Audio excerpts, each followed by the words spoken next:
안녕하세요. 오늘은 고난주일입니다. 이사야 53장 본문을 가지고 그리스도의 죽으심의 이유라는 제목으로 은혜를 나누고자 합니다. 10절에 보면은 여호와께서 그에게 상함을 받게 하시기를 원하사 질고를 당하게 하셨은즉 그의 영혼을 속건 제물로 드리기에 이르면 그가 시를 보게 되며 그의 날은 길 것이요 또 그의 손으로 여호와께서 기뻐하시는 뜻을 성취하리로다. 하나님의 계획이 있습니다. 구원 계획입니다. 그 방법이 있습니다. 십자가입니다.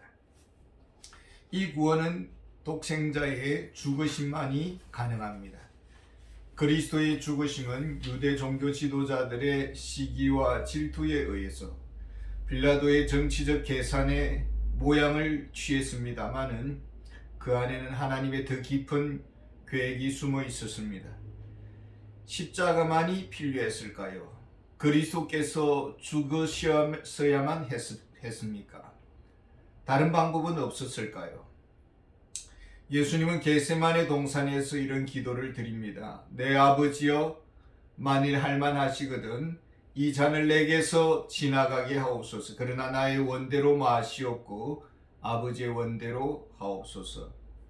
그리스도의 죽으심, 그 이유는 무엇이었을까요? 이사야 53장 1절에 보면은 우리가 전한 것을 누가 믿었느냐? 여호와의 팔이 누구에게 나타났느냐? 사람들은 믿지 않았습니다. 왜 믿지 않았습니까? 복음의 가치를 가볍게 여겼습니다. 예수님께는 배울 필요가 없다. 선지자들에게 들을 가치가 없다라는 것입니다. 나사렛에서 무슨 선한 것이 나올 수 있느냐? 우리가 그 형제들을 다 안다. 무식한 저에게서 무엇을 배우겠느냐? 유명한 철학자들, 사상가들, 율법 교사들이 있는데 예수에게 무엇을 배우겠느냐라는 것입니다. 그리고 복음을 거역했습니다. 빵을 주면은 모여들고 말씀을 가르치면은 떠났습니다. 저들에게는 나름의 믿음이 있었습니다. 좋은 선생을 만나면은 잘 배울 수 있을 것이다. 좋은 학교에 입학만 하면은 길이 열릴 것이다. 좋은 가르침을 받으면은 어떤 변화가, 인격적인 변화가 일어날 것이다 라고 믿었습니다. 학력에 대한 굶주림, 좀 더 잘 배웠더라면, 좀 더 좋은 부모를 만나서 좋은 환경에서 성장했더라면, 좀 더 좋은 대학에 가서 잘 배웠더라면, 그래서 그들 모두는 성공적인 삶을 살고 있습니까? 탄탄대로를 걷고 있습니까? 그들은 불행도 없고 그저 건강하게 잘 살고 있습니까? 죽지도 않습니까? 하나님 나라에 가는 길을 가르쳐 줍니까? 최고의 지성의 후예들, 그리스인들, 헬라인들은 잘 살고 있습니까? 공자의 후예라고 할 수 있는 중국은 걱정 없이 잘 살고 있습니까? 공자는 하나님과의 바른 관계를 우리에게 잘 설명해 주었습니까? 이 세상의 모든 불행은 죄로 인한 것입니다. 죄의 삭선 사망입니다. 하나님과 멀어지고 하나님과의 관계가 단절되고 영적 시력을 상실하고 영적인 귀가 어두워지고 하나님의 말씀이 들리지 않습니다. 그러므로 믿음을 가질 수가 없습니다. 상대적인 진리는 믿음을 생산할 수가 없습니다. 2절에 보면은 그는 주 앞에서 자라나기를 연한 순 같고 마른 땅에서 나온 뿌리 같아서 고운 모양도 없고 풍채도 없은즉 우리가 보기에 흠모할 만한 아름다운 것이 없도다. 요즘 아이돌 블랙핑크가 대세입니다. 10년을 댄서 또 노래 교육을 잘 받아서 온 세상 앞에 등장을 합니다. 이 청소년들을 얼마나 그런 유명 연예 엔터테인먼트 기획사에 들어가고자 하겠습니까? 유명 기획사에 들어가서 적어도 10년은 버텨야 한다고 합니다. 그리고 매달 평가를 받습니다. 그 평가에서 미달되면은 이제 탈락입니다. 한순간에 꿈이 사라지는 것입니다. 수천 수만의 꿈나무들이 짐을 싸는 것이죠. 그리고 10년 후에 한 4명만 남습니다. 세상은 저들의 춤과 노래, 외모에 연호합니다. 그러나 영적인 아름다움을 볼 수는 없습니다. 하나님의 기쁜 소식을 들을 수는 없습니다. 그 노래 가사 속에 왜요? 쟤는 영적 시각을 멀게 합니다. 영적 장님은 하나님을 볼 수가 없습니다. 하나님의 말씀을 읽을 수가 없습니다. 유대인들은 메시아를 기다렸습니다. 나라를 구원해 줄 메시아. 온몸엔 라인이 분명하고 근육줄이 황금빛을 발하고 알통이 울퉁불퉁한 그런 아주 건강한 다윗과 같은 메시아를 원합니다. 최고의 지성인, 최고의 교육과정, 최고의 명문 가문에서 자라난 그런 지도자 메시아를 기대합니다. 그러나 하나님의 구원 계획은 달랐습니다. 하나님은 죄도 알지 못하시는 그리스도를 죽음에 내주었습니다.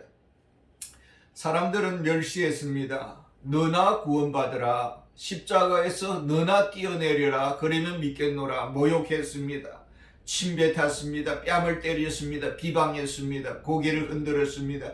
가짜라고 말을 했습니다. 왜요? 세상은 화려한 것만 볼 수 있기 때문입니다. 하나님의 구원 계획을 볼 수가 없었습니다. 영적 시각 장애인에게 무엇을 기대할 수가 있겠습니까? 눈을 뜨라고 볼 수 있습니까? 제대로 보라고 말을 한다고 볼 수 있습니까? 보입니까? 영적 장애인들의 삶은 어떠합니까? 6절에 보면 우리는 다 양 같아서 그릇 행하여 각기 제 길로 갔거늘 여호와께서는 우리 모두의 죄악을 그에게 담당시키셨습니다. 목자 없는 양이었습니다. 저들에게는 목자가 필요합니다. 양은 잘 먹어야 되고 보호를 받아야 합니다. 그런데 큰 위험이 있는 줄도 모르고 살아가고 있습니다. 그리고 늘 불안합니다. 잘 살 것이라는 하나의 기대 속에 살아갑니다. 그리고 짐승들의 공격 목표가 되어 살아가고 있습니다. 우리는 교통사고의 위험 속에 살아가고 있습니다. 전쟁 같은 직장 생활을 하고 인간관계에 치여 살아가고 아침이 밝아오는 것이 두렵고 누군가 전쟁을 일으켰지만 어떻게 매듭을 지을지도 모르고 지금 가고 있습니다. 핵무기를 만들지만 그렇다고 해서 모두가 주변 국가들이 두려워서 그냥 살을 갖다 주는 건 아닙니다. 어찌해야 할지 모르고 살아가고 있습니다. 사랑하는 자녀를 잘 키웠는데 어느 날 심장마비가 되어서 송장으로 집으로 돌아옵니다. 이해할 수 없는 사건 사고들, 수많은 질병과 고통 속에 우리는 둘러싸여 있습니다. 아무것도 알지 못합니다. 무기력합니다. 내일 일을 알 수 없습니다. 그저 하루하루 시간의 물결 속에 밀려가고 있습니다. 그러면서도 잘 살 것이라는 생각 속에 살아가고 있습니다. 쨍하고 해 뜰 날이 올 것이라는 기대 속에 살아가고 있습니다. 왜 그리스도를 죽게 하셨는지 아시겠습니까? 왜 십자가에 홀로 그 길을 걸어가게 하신 이유를 아시겠습니까? 아무런 인간에게는 대책이 없기 때문입니다. 하나님과의 만남의 길을 알 수 없습니다. 믿음을 얻는 길도 눈이 열리는 길도 알 수가 없습니다. 죄의 문제가 해결되어야 됩니다. 죄의 담이 허물어져야 합니다. 십자가의 죽으심 외에는 다른 길이 없습니다.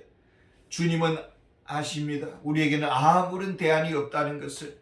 주님은 헤아리고 계십니다. 우리의 전적인 무능, 전적인 무지, 전적 부패의 상태를 알고 계십니다. 오직 사랑밖에는 대안이 없습니다. 긍휼히 여기시는 마음, 헤아리시는 사랑, 그리스도 안에서 하늘의 기업 물을 자가 된 그 의무, 그 사랑의 의무로 십자가를 지시었던 것입니다. 창세전에 그리스도 안에서 한 가족 된 우리들입니다. 주님은 기업 물을 자의 의무를 가지고 이 땅에 내려오시고 십자가의 핏값을 지불했습니다. 5절에 보면 그가 찔리면 우리의 허물 때문이요 그가 상함은 우리의 죄악 때문이라. 그가 징계를 받음으로 우리가 평화를 누리고 그가 채찍에 맞음으로 우리가 나음을 받았도다.